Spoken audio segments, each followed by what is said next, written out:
Welcome, everyone, to another episode of Coaches and Content, where we help coaches get clients through content. I'm your host, Zach Scholl, and today we got a special guest as always. We have Erik Hatch of Hatch Coaching and Hatch Realty. Erik, how are we doing today? I recognize as you said that, Zach, that I put my name on everything. It feels good. Otherwise, I'm doing great. And just recognizing the fact that I'm either really good at marketing or really egocentric or maybe a little bit of both. Who knows? I mean, I think to be the face of your own brand, I think you got to have a little bit of both. But I think it's more of the marketing than the ego side. But you got to have a little bit of an ego, right? Yeah. I mean, don't we all, like, if you're not confident in what you're doing, you shouldn't be doing it. And I'm fortunate to have a great last name like Hatch that is one syllable, easy to spell, memorable, all those things. Exactly. Yeah. If it was like 5 or 6 syllables, it probably wouldn't be the name of your company. So it makes sense. No doubt. So just to give people a little bit of background about you, you are a self-proclaimed part-time male model, full-time beefcake. Yes, sir. And you also have multiple businesses. You have a radio show. You're a husband, a father. You do a lot of charity work, which is awesome. And I'm labeling you the unofficial mayor of Fargo, North Dakota, because that's where you're from, and because you sell more houses than exist in Fargo. Isn't that true? It's not true, but I appreciate the hype. Yeah, we have so Fargo, the two counties that we serve represent about 250,000 people. Fargo is the biggest city in North Dakota, but all of North Dakota has 750,000 people. It's not a big state, but it sure spreads a lot of ground. And we have about a 9 or 10% market share here in my backyard. So I don't sell I don't sell all the houses, but we do get to sell about a tenth of the houses. And then, guys, I'm going to put the link in the description, but to learn more about Erik's coaching program, you go to hatchcoaching.com. How's the weather in Fargo right now? Does it get warm there? Does it snow all year round? I mean, we have like 4 days of really nice summer. Here's the thing, because Zach, you're in California, is that right? I'm in Philadelphia. Oh, Philadelphia. Okay. Nonetheless, I think that if you're living in Philly, here's what you have to deal with. You have to deal with tougher weather. So I've been to Philly before, not the nicest. I went to an Eagles game, right? Oh, so yeah. I didn't see the true topography of like the nicest people on earth, right? And so we choose our hard. You live in San Diego, California. Yes, it's beautiful, but you got to deal with crazy prices and crazy people, right? So and we all deal with crazy people, but North Dakota is traditionally cold. We have beautiful summers, but right now, as we record this, it's mid-April and there is snow in the forecast for tomorrow. So how about that? That's why I brought it up, because I know the weather there is crazy. That's insane that it's still snow there. We have weird weather all over the country right now, Yeah. but the western part of the state has been shut down for 2 days. They're getting 30 inches of snow right now. Wow. Yeah. Hard pass for me. Well, also, just to defend Eagles fans, it really depends on where you sit. So the higher up you sit in the stadium, the worse the fans are. Yeah. So maybe next time you have to sit closer to the field. You'll be okay. You know what? We were pretty close to the field. I went to an Eagles Patriots game, and I was with my buddy. We even got field passes, got to be down there. I was with my buddy whose 9-year-old son is a diehard Tom Brady fan. So even the aggression towards a 9-year-old wearing a Patriots jersey was pretty intense. Yeah, I love my city, but I can't defend that. But that's cool. Well, other than that, I enjoyed Philly. I thought it was great, and tailgating was pretty on point too. Yeah, for sure.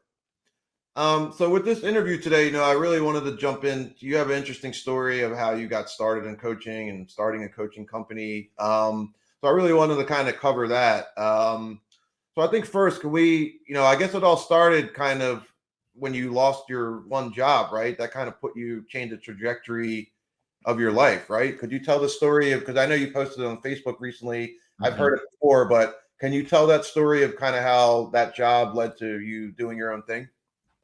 Well, it's a layered story. I graduated from college in 2002 from North Dakota State University. And from there, I went into the ministry. My mom had just died. I was an only child, or excuse me, I only had one parent growing up. So I was orphaned at the age of 21 and had some cool opportunities of what to do professionally. But after my mom had died, I chose to stay connected with the church that really helped me through that. So a great church in Fargo called First Lutheran was where I worked for almost a decade, doing youth ministry and leading kids and leading worship. And I was an entrepreneur. I was building within the walls of that place, and it was awesome. Jumped into real estate full-time in 2011 because my wife and I were battling infertility and I needed a fund being a dad. Now I have 2 great kids. So the story ended up with a happy ending, as it usually does. But I got into real estate. My first year in real estate full-time, 2011, I sold 52 houses. Worked my tail off, and I did that all from my own sphere and from open houses. So took a lot of gumption. Started a team in 2012, and we grew from me as a solo agent to 13 of us by the end of the year. I had expanded to 2 different markets across the state of North Dakota. We sold 192 houses in that year, but I was 113 of those. And everything I did was messy. My files, my leadership, my hiring, my management. I had a bunch of people picking up my breadcrumbs. I wanted them to get success so long as I got my success first. And that just for me wasn't a fulfilling life. It wasn't a fulfilling prophecy. And so it became such a problem that in 2013, I got shown the door. I was with Keller Williams Realty, which is a company I still love and respect in the deepest of accords. And my time with KW was really, really sweet. But they said, Erik, you're more of an asset than a liability, because I had created that many messes. And so I started over. I got kicked to the curb, and I thought, man, KW is so dumb. How dare they kick me out? And then when I went to my team and invited them to come along with me, only 2 people said yes. And I quickly realized, like, uh-oh, I'm the problem. This is a serious thing. And so when I recognized that I'm the problem, I had to get really serious about my ways. I had to change the approach. I had to make this a leadership game. I had to make this about helping everybody else to be successful, because Zig Ziglar says you can have everything in life you want if you help enough others get what they want. And that's what I've been betting the farm on ever since. And we rebounded quickly. I ended up opening up my own brokerage in 2014. In August of 2021, we joined up with Real, a national brokerage that we love and are excited to continue to grow with. So our real estate team, through all that, sold 1,023 homes last year. We've now sold over 6,000 homes since I opened up my brokerage back in 2014. It has been a wild ride. And in the middle of that, I got bored, because I always get bored, because that's what entrepreneurs do, is they get bored. And I was bored, and yet I felt this calling as well to make a huge difference in this world. And I felt like I had made the difference with my team. And now it was time to move on to the next chapter. And sure enough, that's how Hatch Coaching was birthed. And in 2016, we recognized that we were doing something different than the industry regular approach. And we needed to bring to it a fresh new perspective. And for me, I went back to who I was when I worked at the church. I was the guy who was doing everything I could to help other people get through their life and have their highest of highs and avoid the low lows. But we were going to meet them at those low lows and help them to overcome. And so coaching has been that for me. I get to pick people up when they're knocked down. I get to take people who are pursuing greatness and give them a better runway to reach where they're destined for. And it has been tremendous. We've spent $0 on marketing to date, but we've grown a company now that serves about 500 people on a monthly basis. That's awesome, man. I love hearing that story. I love hearing people overcoming adversity and, just taking things in stride. And it sounds like you had have you ever seen Jerry Maguire? I have, yeah. And the admin that came with me has always referred to herself as Dorothy from that point on. Exactly. She's my Dorothy Boyd. Yeah. Sounds like you had quite a Jerry Maguire moment. Well, I got kicked out. So I thought everybody would come with me. Nobody did. Very Jerry Maguire-esque. Ended up finding my Quan. So it all worked out.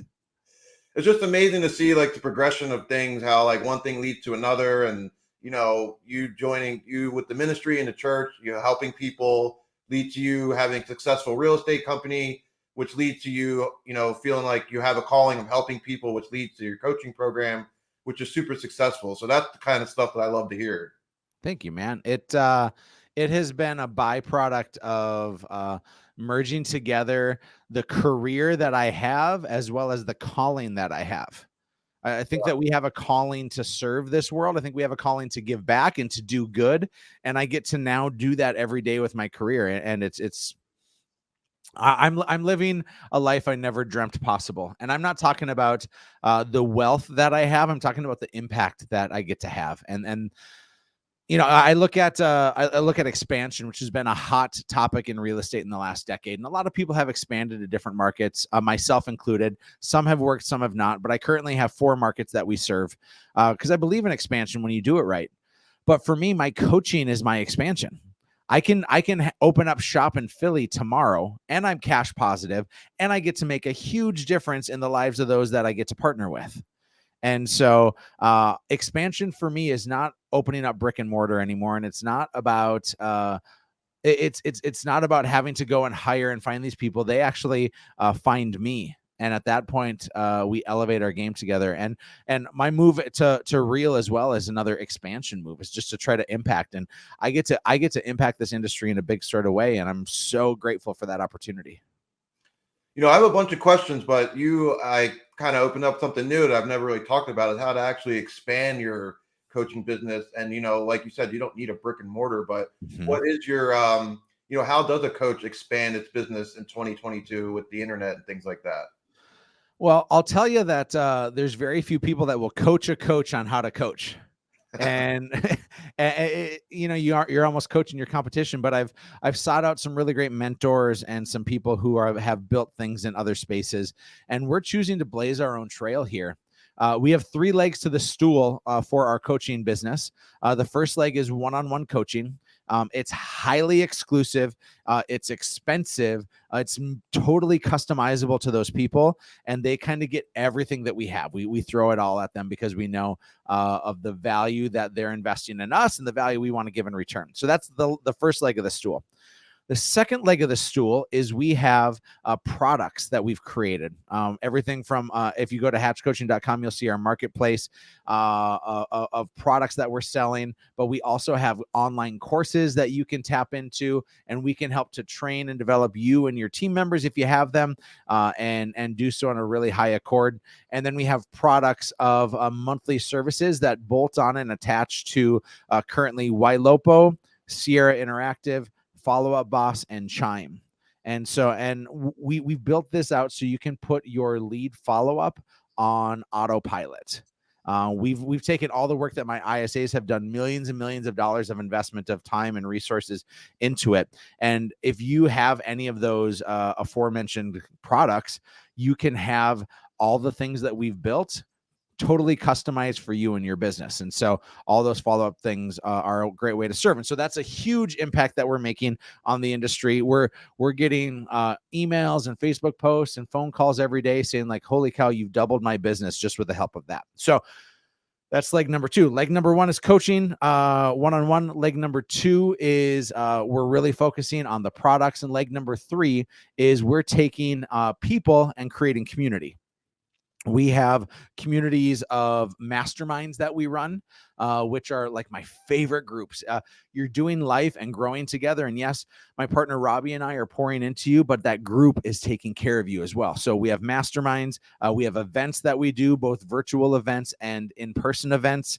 Those are amazing opportunities to build connection and relationships with people, as well as to fully advance what it is you're looking for.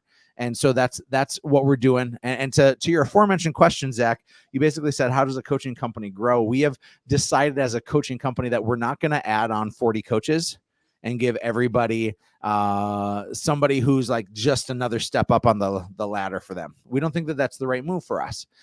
It works for some, but that's not the path that we've chosen to go down. We've chosen to treat this just like if I were if I were in Miami, Florida, I would run a super high-end luxury business, and I would do that because it's massively lucrative and super impactful, and I don't need to have 100 agents selling a bunch of houses for me to make a difference. I'm choosing to go down a more narrow path, but we treat it like this. And there's a restaurant that we're really modeling ourselves after. There's a restaurant, and I'll use Miami as the example again. This restaurant is in Miami that seats 35 people total. Super small, super quaint. You are on a waiting list for months to get into that restaurant. And so when you're there, you get this high-end white glove experience. I think that if we expanded that restaurant to 350 people that sat there, you would lose some of that intimacy. But what the restaurant also has is they have a takeout window. It's actually the same food, it's the same product, but it's put in a styrofoam box, and you don't get the ambiance, you don't get the full support. You still get the quality of the product, but it's delivered in a different package. And that's what we're choosing to do as a coaching company. Is we're choosing to offer both this highly exclusive and inclusive, as well as offering this other path for people where they can still get our products at a better price.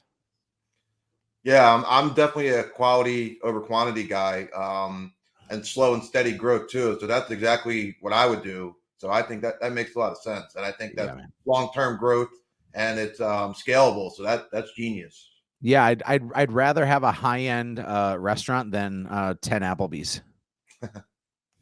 Yeah.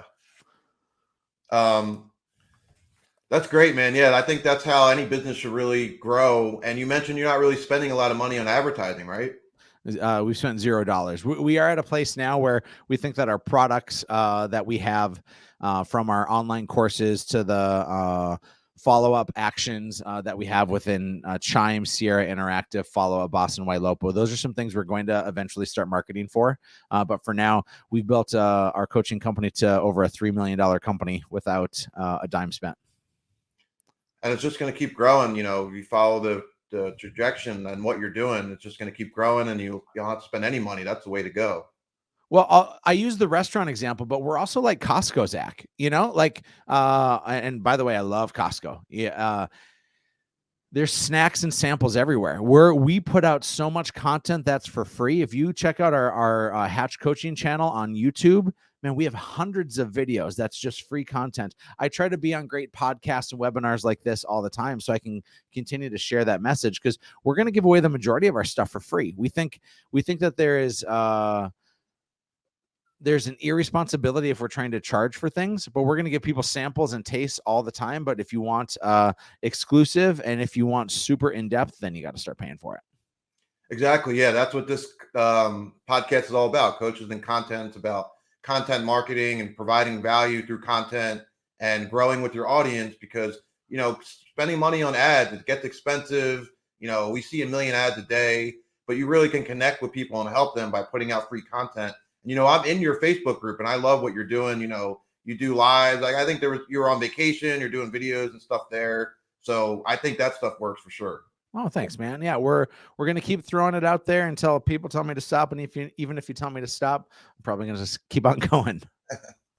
So, like I said before, you're a father, a husband, you own your brokerage, a coaching company, you write books, you have a radio show, you post a ton of funny memes. How do you find the time to do all this and balance your schedule and your life? That interesting dilemma of a work-life balance is something I've wrestled with for 20 years. And at this point, it's all just life. It's not like when I go to work, I'm a different person. I think some people have to live that way, where they show up at work and they feel like they have to button themselves up and be all prim and proper. And like, work is life. Home is life. It's all the same thing. And so I am a slave to my calendar, first of all. So all these things that happen, from me going live on Facebook and posting, to making 2 or 3 posts a day on my personal page, to coaching calls, to involvement in the community, to time with my family, everything's on my calendar, and the family shows up first. I have in my first book I wrote, I have a pyramid of priorities. So if you were to draw out a pyramid, on the base of that pyramid, you put God, family, and self at the base. It's the thing that should get the most time. It should be the things that get scheduled first, and we shouldn't give our leftovers to those things. Above that is your team, and you make sure that you're giving your best to your team, not to your clients. If you say clients come first, I think you're dastardly wrong. Clients shouldn't come first. Your team should come first. And that's only after God, family, and self.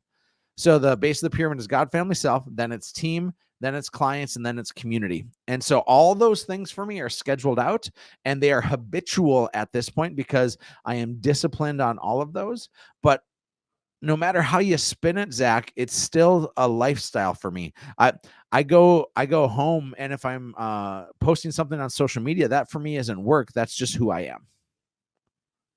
Yeah, it seems like all the most successful people, they have a rigorous schedule, everything's planned out and they follow it. And that's kind of, it seems like that's the key to really balancing everything and prioritizing, like you said, faith, family. So it seems like it's a combination of those things.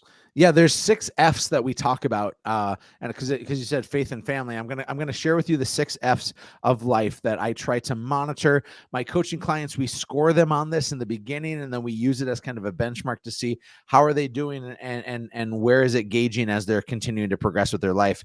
So the first is family. These are in no particular order, but it's family, faith, fitness, finance, friendship, and fun.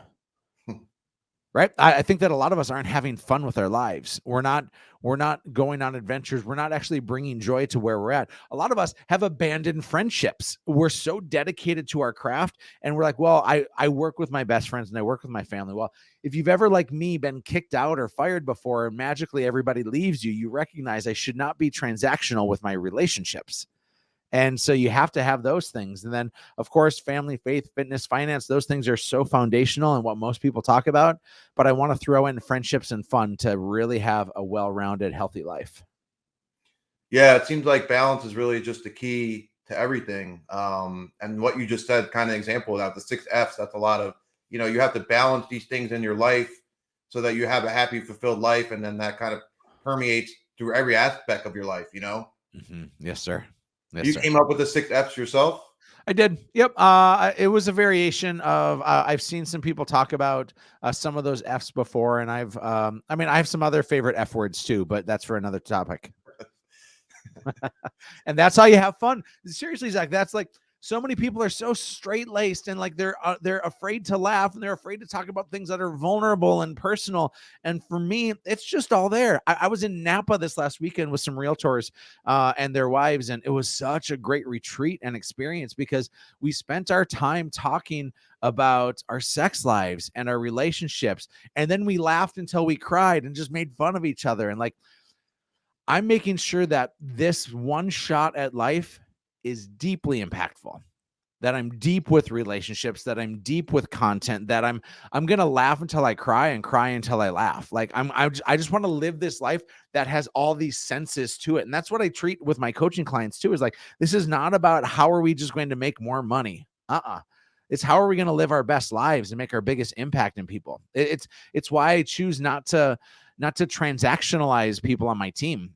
It's why I choose not to hire them quickly and just make sure that they can help me to make more money. It's like, I'm going to put every last obstacle in their path to help them to get better so that they can have an unbelievable environment and an unbelievable life. Because when it's all said and done, it's not about my autobiography.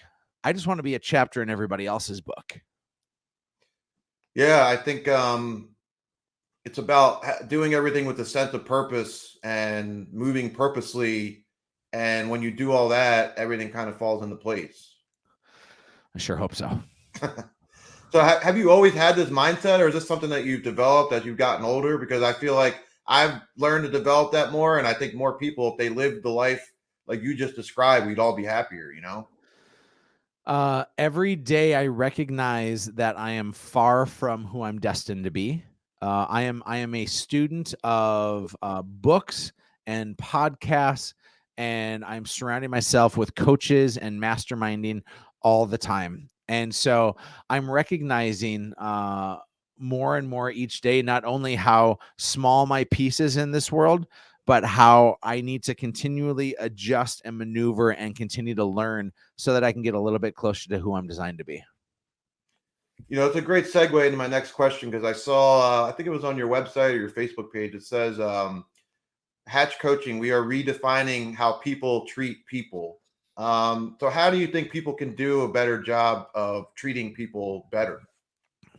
So we have that approach with 2 different aspects with Hatch Coaching. To redefine how people treat people, first is how we interact with our clients.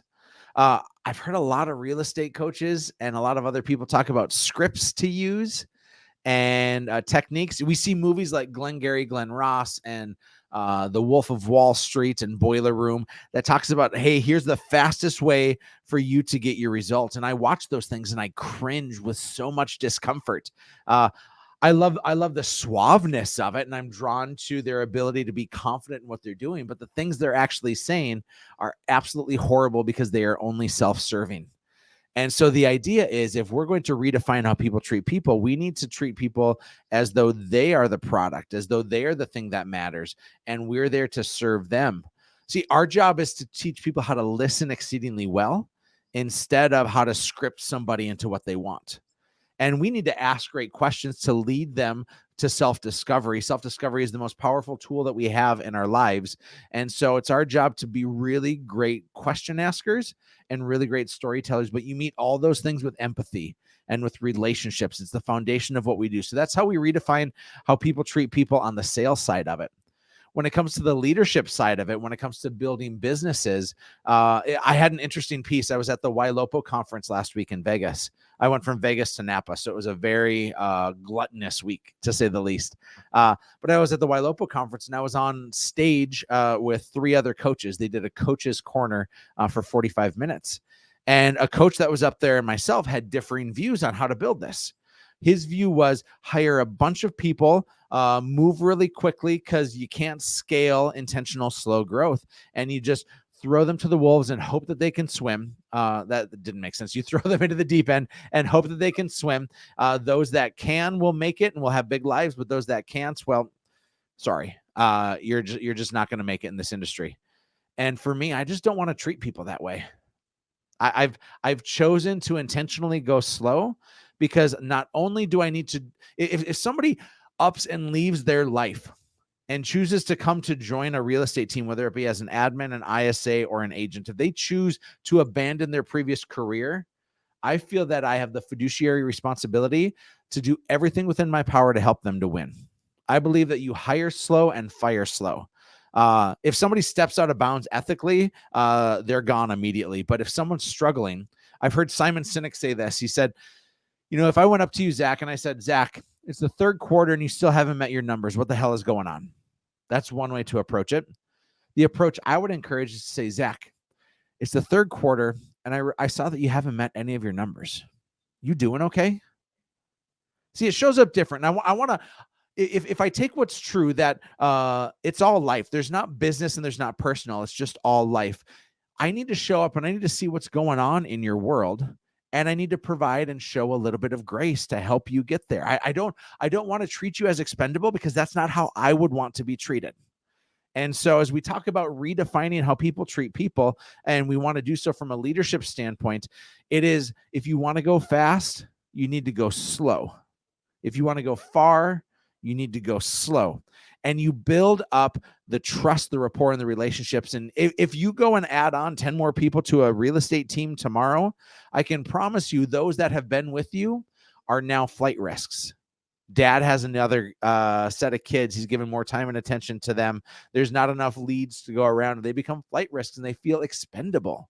And I don't want to treat people that way. I want to treat people like, if you come into my world, I'm going to do everything within my power to help you have your biggest life. And I can't just show you the door if one day or two you're having a time in which you're falling short of what the standard is.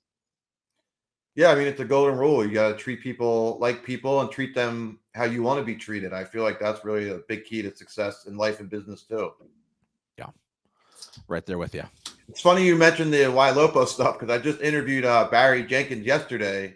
I told him I was going to interview you, and he was telling me how he was your referee for your debate. He was, yeah. It got a little spicy there for a moment. They blew the whistle. They cut us off a little bit, but there were certainly differing viewpoints. And I'm not saying that one is right and one is wrong, but I know the one that I want. Yeah, I mean, I'm honestly leaning more toward you. Like, the other side of it sounds like a Wolf of Wall Street type situation, but it's more about personable and treating people like people, for sure. Yeah, I'm right there with you. So as we wrap it up, because I want to be respectful of your time, I guess the last question would be, I think there's a lot of people who are listening who are either starting their coaching business or thinking about it, or they want to. So, what would be some advice you'd have for someone who's either starting out or thinking about starting any type of coaching company?